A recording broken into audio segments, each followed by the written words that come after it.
Si crees que una mina es solo un pozo grande y camiones, te equivocas. Cuajone es una garganta en la tierra que empezó a escupir cobre en serio hace medio siglo y desde entonces guarda heridas con nombre propio. La faja abierta de Cuajone está a unos 30 kilómetros al noreste de la ciudad de Moquegua, en el distrito de Torata, un hoyo gigante en la cordillera sur del Perú donde la piedra y el hombre chocaron y nunca se reconciliaron. La explotación comenzó a fines de los años 60 y, oficialmente, el complejo minero se inauguró y arrancó su producción en 1976. Desde entonces la operación no ha dejado de ampliarse, modernizarse, también de atraer problemas. Lo maneja la Southern Perú/Southern Copper, parte de un grupo enorme que controla buena parte del cobre en el sur andino. No te voy a vender mitos. Aquí han habido cifras y balances, contratos y reportes técnicos, pero también accidentes reales, cierres parciales y días en que la roca se tragó todo. En el último lustro la mina experimentó paradas importantes que afectaron la producción. Incluso el reporte anual de la empresa reconoce que en 2022 Cuajone tuvo una detención que restó toneladas al total del año. Eso no es glamour, es la huella visible de algo que pasó dentro. Y los números fríos no cuentan los rumores. Trabajadores y extrabajadores hablan de galerías donde el eco no regresa igual, de maquinarias encontradas rotas como si una mano invisible las hubiera arrancado, de cascos y botas abandonados sin explicación coherente. Los estudios sobre accidentes en la minería peruana mencionan a Cuajone entre los sitios con incidentes reportados durante los 2000s, lo que confirma que no son historias sueltas de fogón, sino sucesos documentados que dejaron víctimas y preguntas sin cerrar. Este primer capítulo no pretende asustarte por gusto. Quiero que entiendas el marco práctico, la geografía, la historia y las crisis, porque la maldición que vamos a contar se alimenta de eso, de un lugar real donde la codicia, el descuido y algo indefinible se encuentran en la oscuridad de un socavón. Prepárate, lo que vendrá no es mero rumor, son las voces, los papeles y las noches que aquellos que trabajaron en Cuajone no logran olvidar. Dicen que toda mina tiene su precio, pero en Cuajone el precio siempre fue la sangre. Los primeros años después del arranque, a mediados de los 70, los obreros hablaban en voz baja de los deslizamientos sin causa. Los informes oficiales los llamaban fallas geotécnicas, una manera elegante de decir que la tierra se cansó de sostenerse. Pero los hombres que bajaban con casco y linterna sabían otra cosa. Decían que la roca se movía sola, como si respirara. El primer gran derrumbe fue en 1978, en la Galería 14. Murieron 3 mineros y otros 2 nunca aparecieron. La empresa mandó cuadrillas a buscar los cuerpos, pero al tercer día cerraron la zona y pusieron un aviso: acceso restringido por seguridad. La versión que circuló entre los obreros fue diferente. Los rescatistas oyeron golpes debajo de los escombros, rítmicos, como si alguien pidiera ayuda o cavara desde adentro. Después vino otro accidente, en el 81. Un operador de maquinaria pesada, apellidado Patiño, fue encontrado sin vida, con el cuerpo retorcido dentro de la cabina. Lo extraño fue que el motor estaba apagado y sin señal de impacto. Los compañeros juraron haberlo visto discutir con un ingeniero horas antes porque decía que el aire se sentía pesado, que escuchaba pasos detrás aunque estaba solo. Desde esa noche, el sector donde murió Patiño se cerraba siempre antes del turno de medianoche. La prensa local publicó notas breves, secas, casi sin nombres. Pero los viejos cuentan que hubo más muertos de los que aparecieron en los diarios. Y que algunos accidentes nunca se reportaron para no manchar las estadísticas de producción. Hubo rumores de que la empresa contrató a un geólogo extranjero para inspeccionar las zonas inestables. No volvió. Solo se halló su casco y una libreta con garabatos, palabras en inglés mezcladas con dibujos de círculos, triángulos y algo que parecía un rostro sin rasgos. Los sobrevivientes comenzaron a hablar de las sombras con casco. Decían que se movían rápido entre el polvo después de cada derrumbe, como si revisaran los cuerpos. Algunos juraban que esas sombras eran los mismos desaparecidos, vagando, buscando su salida. Con el tiempo, los accidentes se hicieron parte del paisaje, como si fueran inevitables. Pero algo cambió. Los más jóvenes empezaron a negarse a entrar en la Galería 14. Y cada vez que un derrumbe se anunciaba, siempre había alguien que decía lo mismo, casi en susurro: ya está despierto otra vez. Siempre hay un hombre que lo ha visto todo. En Cuajone ese hombre se llamaba Yáñez. Nadie recordaba su primer nombre, ni su ficha exacta en la planilla, pero todos lo conocían. Trabajó más de 20 años bajo tierra, hasta que un día simplemente dejó de bajar. Dicen que salió una mañana del socavón con la mirada vacía, se quitó el casco y lo tiró al polvo.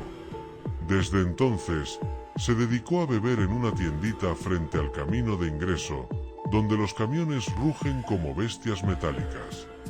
Yo lo conocí por pura suerte, o mala suerte, según cómo se vea. Había ido a entrevistar a obreros antiguos para entender mejor la historia de los accidentes. Me dijeron: habla con el viejo Yáñez, pero no le preguntes por el sin rostro si no quieres que te eche. Por supuesto, fue lo primero que hice.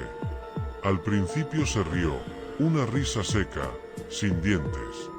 Todos quieren saber del sin rostro, me dijo, pero nadie quiere escucharlo hasta el final.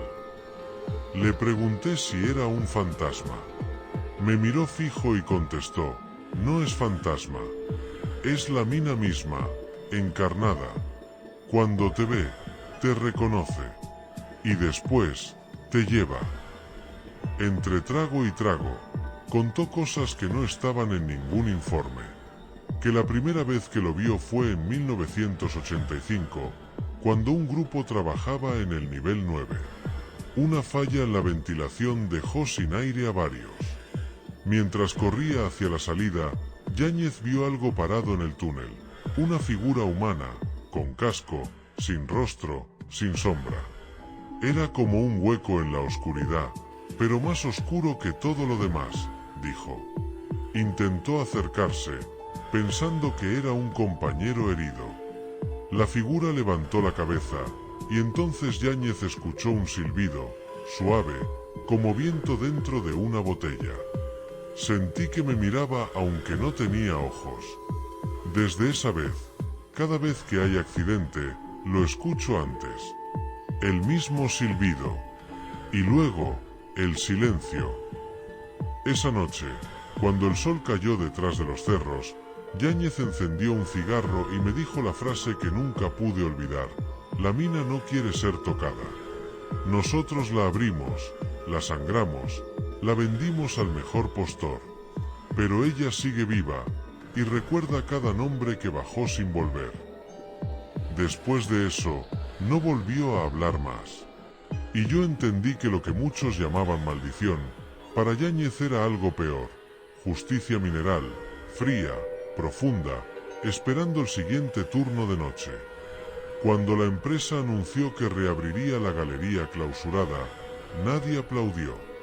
Los ingenieros decían que era seguro, que los sensores mostraban estabilidad en la roca. Pero entre los obreros corría otro rumor: esa galería no estaba vacía. Algunos afirmaban haber escuchado ruidos metálicos en las noches, como si alguien aún trabajara ahí abajo. Aún así, un grupo de 6 hombres fue asignado para entrar.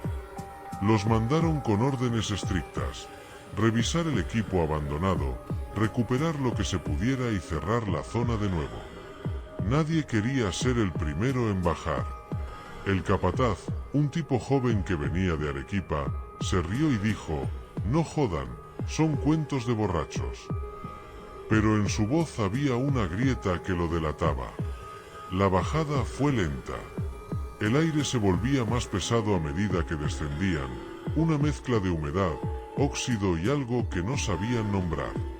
Las linternas apenas alcanzaban a iluminar los rieles oxidados y los cascos tirados en el suelo. Uno de los mineros, Ramos, juró que los cascos no estaban ahí cuando cerraron el túnel años atrás. Caminaron casi una hora. De pronto, el sonido metálico del aire comprimido se cortó. Silencio absoluto. En ese vacío, escucharon un golpe seco, 3 veces, muy cerca. Nadie habló. Las luces titilaron y una de las linternas cayó, rebotando en el suelo. En ese destello fugaz, uno de ellos vio una silueta humana al final del corredor. Estática. Sin rostro. El capataz gritó, pensando que era un compañero rezagado. Nadie respondió. Se acercaron lentamente, pero la figura se desvaneció. Lo único que encontraron fue un casco con una marca grabada, Patiño. Era el apellido del operador muerto años atrás, el que encontraron con el cuerpo torcido en la cabina. Ramos quiso salir de inmediato. Los demás dudaron, pero algo empezó a sentirse distinto, un zumbido, como una vibración en la roca. Las luces parpadearon otra vez. «Ya está despierto», murmuró alguien. Entonces se oyó el primer derrumbe. El polvo cubrió todo. Gritos, golpes, oscuridad. Cuando los equipos de rescate bajaron horas después, solo hallaron a 5 hombres. El sexto, Ramos, nunca apareció. Lo buscaron 3 días, hasta que la empresa ordenó cerrar la galería definitivamente. El capataz juró que, justo antes de que se apagara su linterna, vio a Ramos caminando detrás de la figura sin rostro, como si lo siguiera. Desde entonces, cada vez que un minero desaparece en Cuajone, dicen que no se pierde, simplemente baja un nivel más. Todo comenzó por casualidad. Un técnico del área de monitoreo, encargado de revisar las cámaras de seguridad del campamento, notó algo raro en los registros. Había un tramo de vídeo grabado la noche del derrumbe en la galería clausurada, un archivo que supuestamente debía estar vacío, sin señal. La cámara, instalada en un punto ciego cerca del acceso, se activó sola a las 2:43 de la madrugada. Lo que mostraba no era un fallo técnico. La imagen, aunque borrosa, mostraba una figura humana caminando lentamente entre las sombras del túnel. Se movía con rigidez, arrastrando algo. El técnico pensó que era uno de los rescatistas, pero algo no cuadraba. La fecha del vídeo era posterior al cierre oficial de la galería. Ningún trabajador debía estar ahí. Y lo más inquietante, la figura no proyectaba sombra con la luz del casco. El técnico llevó la cinta a su jefe. Le dijeron que borrara el archivo, que debía ser un reflejo o una interferencia. Pero esa misma noche, el servidor de cámara se reinició solo y el archivo volvió a aparecer, ahora con una segunda grabación, una toma del pasillo exterior donde se veía claramente a un guardia de turno. Detrás de él, a pocos metros, la misma silueta borrosa. El guardia fue interrogado al día siguiente. Dijo que no recordaba haber visto a nadie detrás de él, pero que se había sentido una corriente de aire frío, algo imposible a esa hora porque la ventilación estaba apagada. Contó que escuchó un silbido agudo, como viento atrapado entre tuberías, y que luego el aire olía a tierra húmeda, a socavón. Cuando el rumor de la cinta se filtró entre los obreros, muchos empezaron a irse. Algunos pidieron cambio de turno, otros simplemente desaparecieron del registro, sin renunciar ni avisar. La empresa intentó mantener el control. Confiscaron las copias del vídeo, despidieron al técnico y colocaron guardias en la sala de monitoreo. Pero ya era tarde. Una copia del archivo se filtró a un foro local de internet semanas después. Quienes lo vieron afirmaron que, hacia el final de la grabación, cuando la cámara hace un salto de imagen, se alcanza a ver algo más, una mano sin piel, larga, apoyándose en la pared del túnel. Luego, la pantalla se cubre de estática. A partir de esa noche, los trabajadores juraron que la entidad había salido, que ya no estaba encerrada bajo la tierra, sino caminando entre ellos. Y cada vez que el viento pasaba entre las vigas metálicas del campamento, más de uno decía escuchar ese mismo silbido, suave y persistente, como una advertencia: el sin rostro ya no estaba solo. Después de la filtración del vídeo, el ambiente en Cuajones se volvió irrespirable. No era solo miedo, era una tensión constante, una sensación de que algo se movía justo fuera del alcance de la vista. Las jornadas nocturnas se redujeron y los que quedaban dormían mal, despertando empapados en sudor con el sonido del viento colándose por las rendijas del campamento. Pero el viento no silba nombres. Eso lo aprendieron tarde. La primera noche en que todo cambió fue la del 12 de agosto. 3 obreros estaban en los dormitorios del turno de descanso. Uno de ellos, Arce, se levantó a fumar afuera y notó que la luz del poste parpadeaba. Contó después que vio una figura parada junto a la cerca de metal, quieta, observando. Pensó que era un guardia, pero cuando lo llamó, la figura giró la cabeza lentamente y desapareció en el aire. Arce gritó, y los demás salieron corriendo, pero no encontraron nada, solo las huellas de botas que se desvanecían sobre la tierra húmeda. Desde entonces, los ruidos comenzaron: pasos en el techo, golpes en las paredes, herramientas que caían solas en plena madrugada. Algunos decían que escuchaban su nombre susurrado desde los lockers. Nadie quería dormir solo. Hubo hombres que comenzaron a dejar ofrendas, un cigarro, un trago de aguardiente, un trozo de pan, frente a la entrada del dormitorio, como si con eso pudieran calmar lo que fuera que rondaba. Un guardia juró haber visto al sin rostro dentro del comedor, reflejado en la ventana. Dijo que estaba detrás de los obreros que comían, pero ninguno se dio cuenta. Cuando volteó para mirar, no había nadie.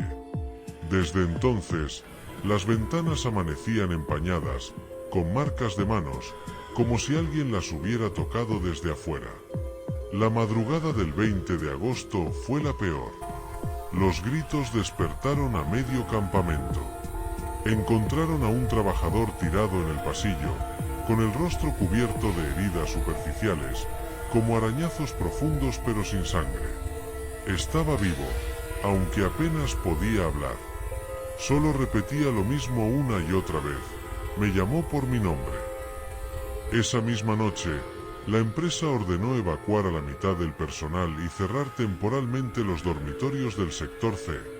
Sin embargo, algunos afirmaron que, incluso con los generadores apagados, las luces del comedor seguían encendiéndose solas.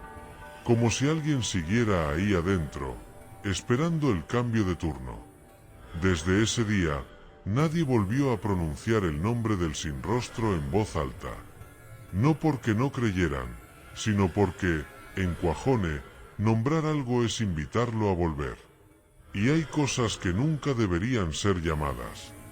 La historia del sin rostro habría quedado como una leyenda minera más si no fuera por un periodista, un tipo obstinado llamado Valdivia. Llegó a Cuajone a mediados de los 90, buscando escribir un reportaje sobre las muertes olvidadas del cobre. Nadie quiso hablarle al principio. Le decían que la empresa no permitía cámaras, que los accidentes ya eran cosa del pasado. Pero en los bares de Torata, con unas botellas encima, la lengua se suelta. Un viejo obrero le habló del derrumbe, de los vídeos, de los hombres que escuchaban su nombre bajo tierra. Valdivia tomó nota en una libreta negra y al día siguiente pidió permiso para visitar los archivos de seguridad de la mina. Lo logró. No se sabe cómo, pero entró. Y lo que encontró ahí lo cambió todo. El periodista halló un informe fechado en 1975, antes incluso de que la producción arrancara oficialmente. El documento estaba sellado con el logo de la empresa y llevaba por título: análisis geológico y hallazgos antropológicos en la zona de Cuajone. En sus páginas, se mencionaba que durante las excavaciones iniciales, los obreros habían encontrado restos humanos, cerámicas rotas y un altar de piedra cubierto de símbolos incas y preincas. El texto advertía que los trabajadores locales se negaban a continuar, diciendo que el cerro era sagrado, una puerta a Lucupacha. El informe concluía con una recomendación: no remover la zona marcada. Podría provocar colapsos geológicos y alteraciones culturales imprevistas. Pero esa advertencia nunca llegó a Lima. La empresa siguió cavando. Valdivia estaba convencido de que la maldición del sin rostro tenía raíz en ese altar. Quiso regresar al sitio exacto, pero el acceso estaba bloqueado. Así que planeó hacerlo de noche, sin permiso, acompañado por un guía. Nadie volvió a verlo. Días después, los trabajadores encontraron su grabadora cerca del túnel viejo. En la cinta se escuchan sus pasos, el sonido del aire comprimiéndose y su voz jadeante diciendo: «Estoy cerca, hay algo grabado en la piedra». Luego, un silencio largo. Y al final, un susurro, apenas audible: «Valdivia». Las autoridades declararon su desaparición accidental. Pero los obreros sabían otra cosa.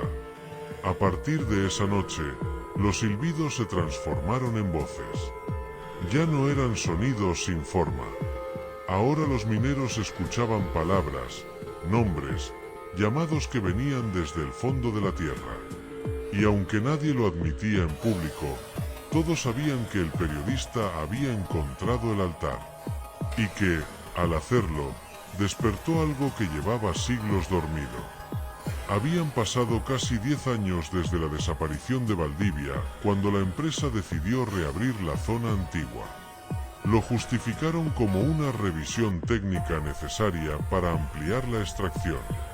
A nadie le pareció buena idea. Los veteranos se negaban a bajar, decían que el cerro seguía respirando, que todavía se escuchaban los golpes. Pero los nuevos ingenieros, jóvenes, de ciudad, se burlaban: son cuentos de borrachos, no fantasmas. El 3 de mayo de 2005 comenzó la operación. La cuadrilla de avanzada estaba formada por 8 hombres. Al principio, todo fue normal. Los equipos se encendieron, el aire se sentía limpio, la presión dentro del túnel estable. Pero a las pocas horas, la radio empezó a fallar. Voces entrecortadas, ruidos estáticos y algo más, una respiración. Lenta, profunda, justo al otro lado del micrófono. Uno de los mineros, Salas, reportó ver luces al fondo del pasillo. Pensó que eran reflejos de otro grupo, pero el radar no mostraba movimiento. Cuando apuntó su linterna, vio figuras humanas que parecían trabajar. Picos, cascos, lámparas viejas. Pero no eran hombres de su cuadrilla. Eran más antiguos. Vestían uniformes oxidados, de décadas atrás. Y cuando les gritó, se quedaron quietos, hasta que una de esas figuras levantó la cabeza. No tenía rostro. Salas corrió, tropezó, y la cámara del casco grabó apenas segundos antes de apagarse. En el vídeo, se ve la linterna cayendo al suelo, y detrás de ella, una sombra que se mueve sin cuerpo, como humo denso. Las alarmas del campamento sonaron a medianoche. Los sensores marcaban vibraciones profundas, como si algo se moviera desde el interior del cerro hacia arriba. En la superficie, los obreros empezaron a escuchar golpes en la tierra, 3 veces, pausados, idénticos a los que los viejos describían en los 70. Los ingenieros quisieron evacuar, pero el ascensor principal se trabó. Nadie entendía por qué, hasta que los monitores de seguridad mostraron imágenes imposibles. Dentro del ascensor, una figura quieta, con casco y uniforme, mirando hacia la cámara. El pánico se desató. Los que estaban fuera del túnel juraron ver salir humo negro de la entrada, pero no era humo, era algo espeso, moviéndose, extendiéndose sobre el suelo como si buscara salida. En cuestión de minutos, los generadores fallaron y todo el campamento quedó en completa oscuridad. Solo una cosa siguió funcionando: los micrófonos del sistema de comunicación interna. Por ellos, se escuchó una voz grave, distorsionada, imposible de identificar. Dijo algo que muchos escucharon con claridad: ya no hay arriba ni abajo, ahora todo es mío. Desde esa noche, la mina no volvió a ser la misma. Algunos dicen que el cerro se tragó a los hombres. Otros, que los dejó salir, pero ya no eran los mismos. Después del desastre del 2005, Cuajone quedó en silencio. La empresa clausuró varias secciones, selló accesos y envió cuadrillas externas a limpiar lo que quedaba. Pero nadie quiso acercarse demasiado al túnel principal. No por miedo a un colapso, sino por lo que decían que se escuchaba ahí dentro: una respiración lenta, continua, como si el cerro todavía estuviera vivo. Los pocos trabajadores que quedaron empezaron a hablar de cosas raras. Decían que el aire olía distinto, como a tierra recién abierta, que las máquinas se encendían solas de madrugada, que los cascos desaparecían y aparecían al día siguiente, cubiertos de polvo rojo, el mismo color de la roca oxidada. Uno de los ingenieros, intentando calmar al personal, contrató a una anciana de la comunidad de Torata, una mujer conocida por sus limpias. Nadie se atrevía a reírse de ella porque había visto demasiadas cosas. La anciana bajó hasta la entrada del túnel sellado, colocó hojas de coca sobre una piedra y empezó a murmurar en quechua. Nadie entendía lo que decía, pero el tono de su voz helaba los huesos. Después de un rato, se quedó quieta, mirando la oscuridad. Luego, sin voltear, dijo: no es un espíritu, es un apú herido. Ustedes rompieron su casa y ahora él reclama lo suyo. El silencio que siguió fue pesado. Preguntaron qué podía hacerse. Ella respondió: nada. Ya despertaron lo que dormía. Esa noche, el viento cambió de dirección. Bajaba desde el cerro como un suspiro largo, trayendo un sonido que muchos confundieron con el rugido de una máquina. Pero no era eso. Era un lamento, profundo, casi humano. En el campamento, los perros aullaban sin parar, mirando hacia el cerro. A la mañana siguiente, encontraron al guardia del turno nocturno en el suelo, aún respirando, con la mirada perdida. No podía hablar, solo repetía lo mismo: él subió, él subió. El ingeniero encargado quiso reportar todo como un ataque de ansiedad. Pero cuando revisaron las cámaras, notaron que la puerta metálica del túnel, sellada con 3 capas de soldadura, estaba abierta. No rota, no forzada. Abierta. Dentro, las marcas en las paredes parecían nuevas, frescas. Eran los mismos símbolos que Valdivia había descrito en su informe: círculos, líneas y figuras humanas sin rostro. Y al fondo, donde antes terminaba el túnel, había un hueco negro, profundo, que nadie recordaba haber cavado. Esa tarde, la anciana regresó y solo dijo una frase antes de irse: el Apu ya no está en la tierra. Ahora camina entre ustedes. Desde entonces, los obreros dicen que el cerro tiene ojos, que cada vez que el sol cae y el viento sopla desde Cuajone, se escucha su voz mezclada con el silbido del aire, llamando por los nombres de los que aún no le pertenecen. El tiempo pasó, pero el miedo no se fue. Cuajone volvió a funcionar, a medias, como si nada hubiera ocurrido. La empresa nunca reconoció oficialmente los hechos. Los informes fueron sellados, los testigos trasladados, los nombres cambiados. Pero entre los que quedaron, los rumores seguían creciendo. Decían que la mina no estaba abandonada, solo estaba esperando. Las nuevas cuadrillas llegaron con cascos brillantes y uniformes limpios. Ninguno sabía la historia completa, solo que no debían trabajar de noche ni mencionar al del casco sin cara. Pero el silencio no dura mucho en un lugar donde la tierra respira. Una noche de junio, los sensores del subsuelo marcaron movimiento en una zona que llevaba 20 años cerrada. Las cámaras automáticas se activaron solas. Los operadores miraban sin entender. En el monitor se veía un corredor vacío, cubierto de polvo, hasta que algo cruzó frente a la lente. Una sombra. Lenta, alta, imposible de definir. Detrás de ella, otra. Luego otra más. Los hombres del control salieron corriendo. Cuando regresaron con refuerzos, las cámaras seguían grabando. Ahora se veían más figuras, caminando entre la neblina del polvo, con cascos oxidados y lámparas encendidas. Avanzaban hacia la salida. Uno de los supervisores dijo que podía reconocer a uno de ellos. El apellido grabado en el casco era Ramos, el desaparecido del 78.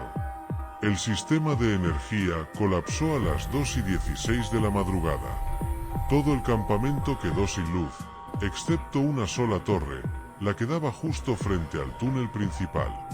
Los obreros que estaban afuera cuentan que, por un instante, el suelo vibró. Luego, de esa entrada negra, empezó a salir aire caliente y un sonido grave, parecido a un suspiro enorme. Algunos se taparon los oídos, otros cayeron de rodillas. El aire se volvió espeso, casi sólido, y en medio de la oscuridad se escuchó el silbido, el mismo que Yáñez había descrito décadas atrás. Después, una voz, no humana, pero tampoco mecánica, resonó desde el fondo del cerro: todos bajan, nadie sube. Al amanecer, los generadores se encendieron solos. No encontraron a los guardias del turno nocturno.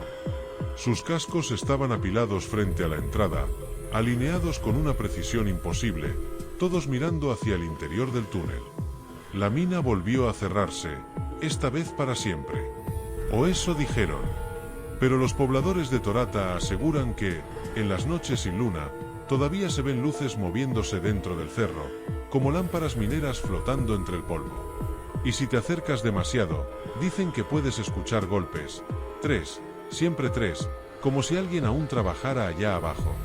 Algunos creen que el sin rostro era un espíritu. Otros, que era el propio cerro cobrando lo que se le debía. Pero los que lo conocen de verdad, los que estuvieron ahí, no dicen nada. Solo bajan la mirada, y si escuchan un silbido en el viento, se persignan rápido. Porque en Cuajone, todos saben que hay cosas que no mueren, solo esperan que vuelvas a cavar. Si llegaste hasta aquí, respira hondo, sí, estás en la superficie, pero por un momento, también bajaste conmigo al corazón oscuro de Cuajone. Y dime, ¿escuchaste ese silbido, o solo fue el viento? Si esta historia te heló la sangre, suscríbete ahora. No sabes lo que viene después. Cada semana desenterramos un nuevo misterio real del Perú profundo, donde las leyendas respiran y los muertos todavía tienen algo que decir. Déjame tu comentario. ¿Crees que el sin rostro sigue ahí, o que ya salió? Cuéntame qué parte te dejó sin aliento, o si conoces a alguien que haya trabajado en esas minas. Quiero leer tus historias, tus miedos, tus teorías. Y sobre todo, comparte este vídeo. Mándaselo a ese amigo que dice que no cree en nada, y veamos si sigue riéndose después de escucharlo de noche, con las luces apagadas. Porque esto apenas empieza. Suscríbete, comenta, comparte y recuerda, en Cuajone, el que escucha los golpes, ya fue llamado.